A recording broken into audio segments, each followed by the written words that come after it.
అయితే ఆమె గెటప్ కూడా మారిపోయింది. ఈమె మోనాలిసానేనా అన్నట్టుగా మారిపోయింది ఆమె ఆ వీడియోలో. సో ఇది నిజంగా మోనాలిసానా? ఈ మధ్య ఏమంటే కొన్ని మోనాలిసా పేరుతో డీప్ ఫేక్ వీడియోలు కూడా బయటకు వచ్చాయి. ఆమె రకరకాల మోడర్న్ గెటప్లో చాలా సోకాల్డ్ అశ్లీలంగా ఉన్న వీడియోలు కూడా బయటకు వచ్చాయి. కానీ అవన్నీ నావి కాదని కూడా ఆమె అనింది. ఆమె అఫీషియల్ అకౌంట్లో నుంచి వచ్చినవే ఆమెది అని చెప్పొచ్చు. కానీ ఇది పరిశీలిస్తే ఆమె అకౌంట్లో నుంచే వచ్చింది. అయితే ఇది రౌడీలు ఎవరో ఆమెను వేధించింది కొట్టింది కాదు. ఇది సినిమాలో వీడియో షూటింగ్ జరుగుతుంది. ఆ షూటింగ్లో వీడియో తీసి పెట్టారని చెప్తున్నారు. మనకు తెలుసు మోనాలిసా భోస్లే ఆమె మధ్యప్రదేశ్లో ఇండోర్కి దగ్గర విలేజ్ ఆమెదు.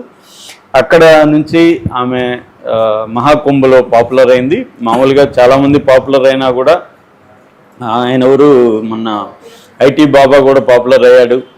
కానీ ఈమెకి మాత్రం ఒక అదృష్టం అయితే పట్టినట్టుగా ఇప్పటివరకు చూస్తే అర్థమవుతుంది. అదేంటంటే సనోజ్ మిశ్రా అనే ఒక హిందీ సినిమాలు 3rd గ్రేడ్ సినిమాలు తీసే డైరెక్టరు ఈమె పాపులారిటీని చూసి తనకి ఛాన్స్ ఇస్తున్నట్టుగా ప్రకటించడంతో పాటు వాళ్ళ ఊరు వెళ్ళి వాళ్ళ పేరెంట్స్తో మాట్లాడి వాళ్ళ బ్రదరు సిస్టర్తో మాట్లాడి ఒక ఒప్పందం కూడా చేసుకున్నాడు. ఆ ఒప్పందం ప్రకారం 21 లక్షలు రెమ్యునరేషన్ ఇచ్చేట్టుగా ఒకటి.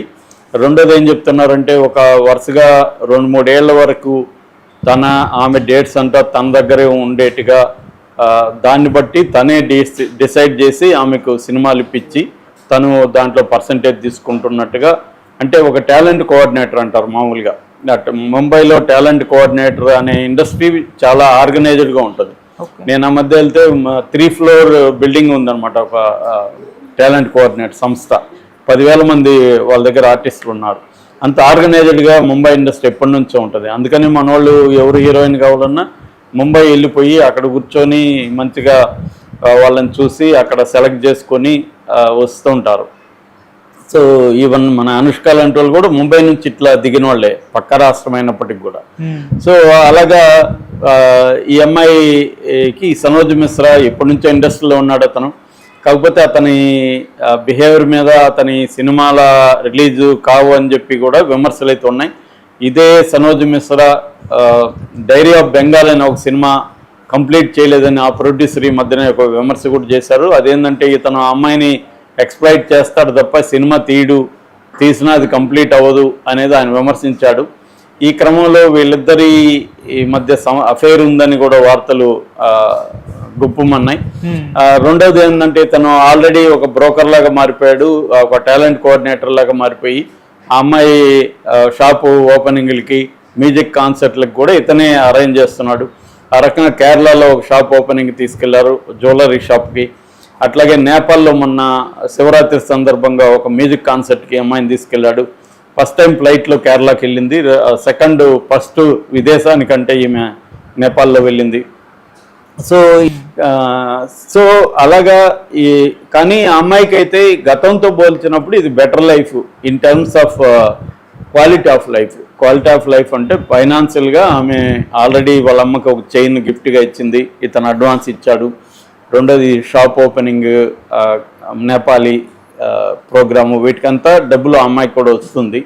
సో దాంతో ఆ అమ్మాయి కొంత గ్లామర్ని పెంచుకునే విధంగా తను మేకప్ కానీ కాస్ట్యూమ్స్ కానీ గెటప్స్ ఇవన్నీ చేంజ్ చేసుకుంది.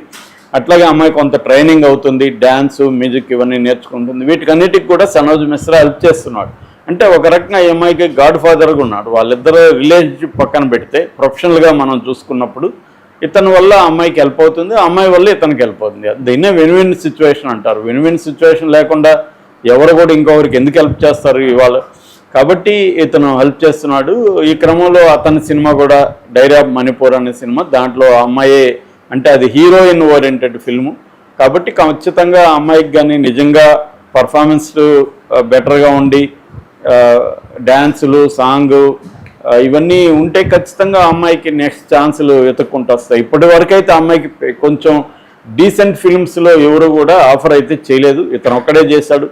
కాబట్టి ఆ అమ్మాయికి కానీ వాళ్ళ ఫ్యామిలీకి కానీ ఇది బెనిఫిషియల్ తప్ప ఇదేమీ వాళ్ళకి ఇబ్బంది లేదు.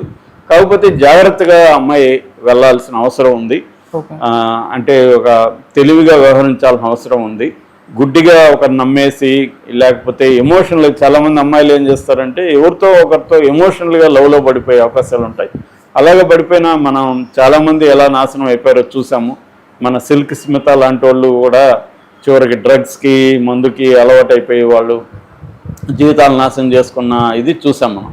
అందుకని ఏంటంటే వాళ్ళు చాలా జాగ్రత్తగా ఉండాలి, వాళ్ళకి సపోర్ట్ సిస్టమ్స్ పెంచుకోవాలి.